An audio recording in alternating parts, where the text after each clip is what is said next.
this morning we are joined by two gentlemen who are joining me from Steele and Fencing, and that is the Managing Director, Regis Matsvaire. Regis, good morning, and thank you for joining us on Morning Rush. Morning, Tich. Morning, viewers. And we've also got Ryan Ndhlovu, who's the Operations Manager. Good morning, Ryan. How's your Monday going? My mind is going well. Morning, Tich. Thank you for joining us. Regis, I'll start with you. Steele and Fencing. Who are they? What has been their journey into the market, and what is it that you guys do specifically? Steele and Fencing is an organization which started operations in 2018. And it is an organization that specializes in the production of security wires. And also we are into construction using the steel. We started in 2018 and we have been in operation for 6 years to date. Right. Fantastic. Obviously, 2018, 6 years to date. What are some of the growth elements that you say, you know what, as an organization, we're proud that in the 6 years we've been able to achieve A, B, C, D? We started with 3 machines, Tich. Yeah. And we had one barbed wire machine, one field fence machine, and one diamond making machine. And at this juncture, we now have 4 field making machines, 8 barbed wire making machines, and 5 diamond making machines. That's absolutely fantastic. We love it when there is growth. Ryan, I know you're in charge of operations at Steele and Fencing. Maybe just let's talk about, Regis here talking about the different machines that you guys have, but yes, let's talk about the type of steel and fencing solutions that you guys have, and how you can help us as consumers and customers to choose the right solution for whatever specific needs we might have at that particular time. True. Now, in steel, we have a wide range of products.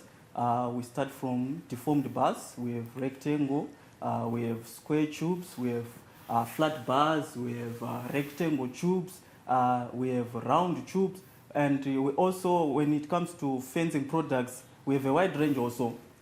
We have barbed wire, we have diamond mesh, we have palisade, and we have the famous, the trending one, which is Clearview. Now, when it comes to helping consumers choose products, first of all, we have to inquire about their preferences. We have to inquire about the goals that they want to achieve, and then what do? We blend that with the experience that we have.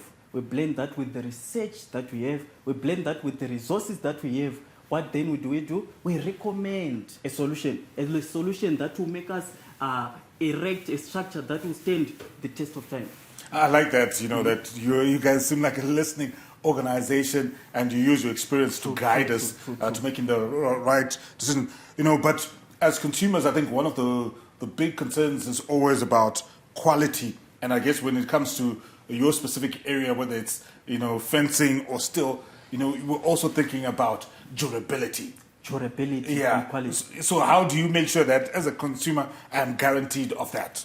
Well, there's a saying that says there's no substitute for quality. Yeah. So quality is something that we can never substitute.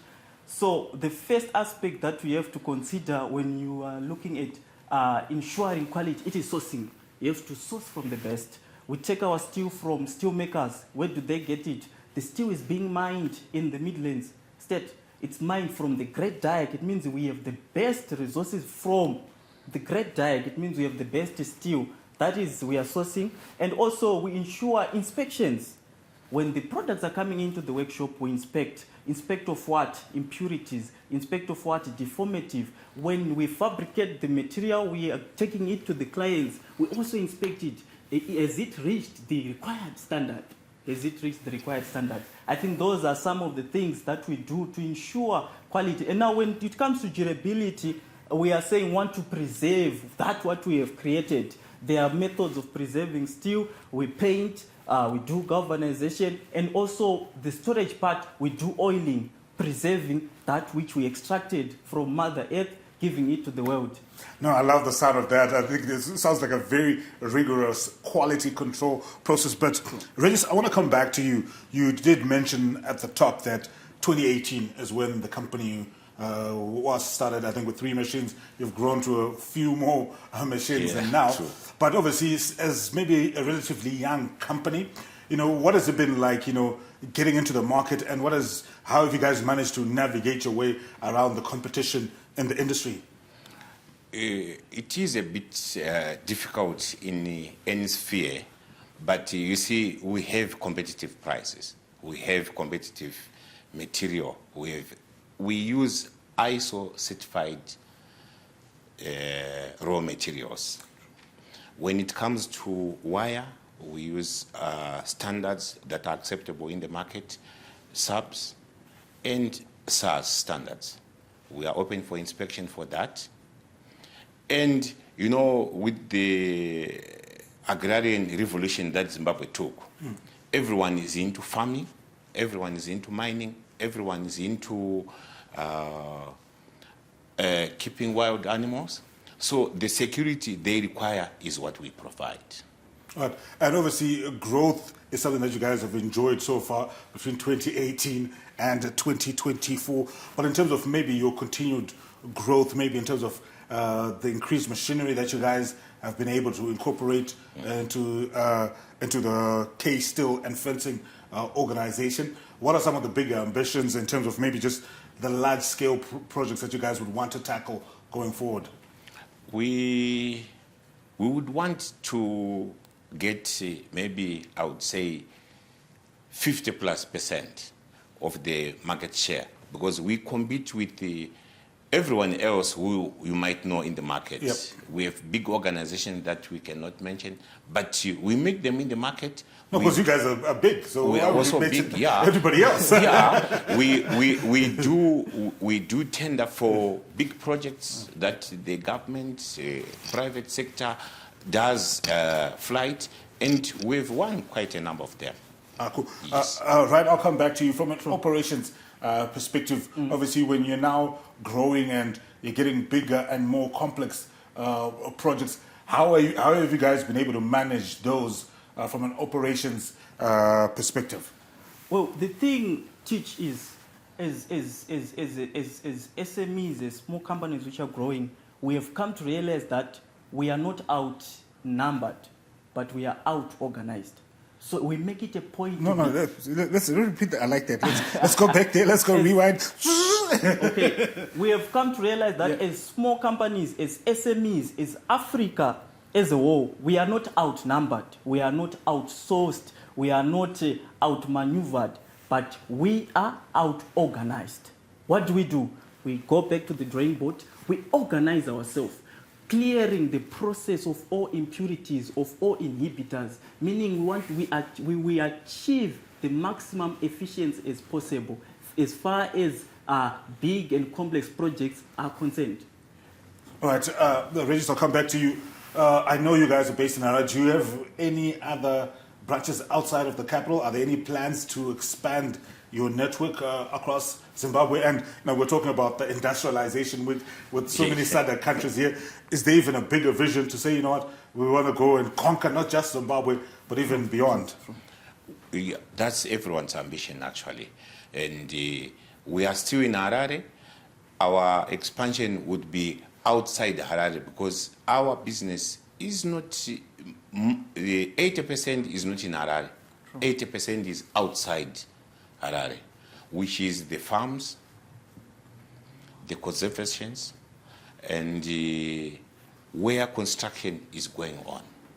It is not in Harare. It is outside Harare.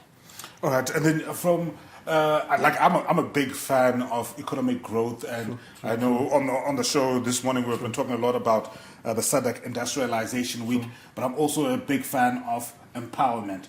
What has K Steele and Fencing done in terms of job creation, opportunities for different people, in terms of not just from servicing us as consumers, but feeding into the wider ambition of this country? So the last time I checked the payment schedule, our company's payment schedule, the number was at 60 and that is yesterday. So it means the greatest population, Tich, of Zimbabwe, they are youths. Yeah. And one of the greatest challenges of Zimbabwe is unemployment. Yep. So we have took 60 youths from the streets. Yeah. We have them. We have reduced a lot of problems, and we have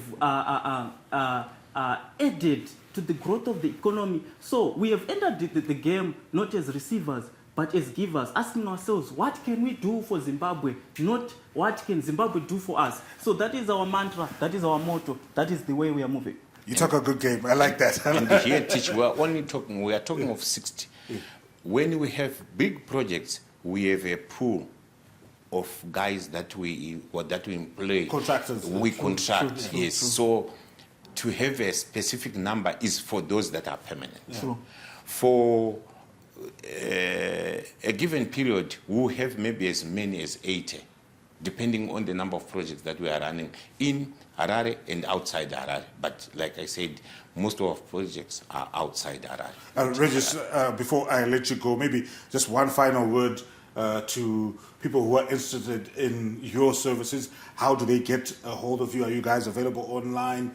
Is there a phone number, contact details that you can leave for them so that if they've been impressed by the quality of the work that you've been doing and what you say you guys are doing as an organization, how do they get in touch with you guys?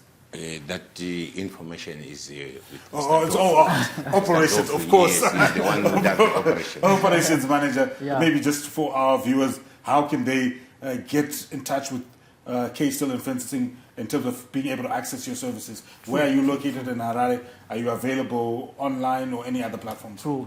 Physically, we are located at number 484 Central, Harare. And then on digital platforms, our Facebook handle is Steele and Fencing, at Steele and Fencing. Instagram handle, it's at Steele and Fencing. And then LinkedIn, it's Steele and Fencing as well. And then you can also visit our website, steelandfencing.co.zw. Konapo, ipapo pa ZTN Prime, DSTV channel 294, the place to be.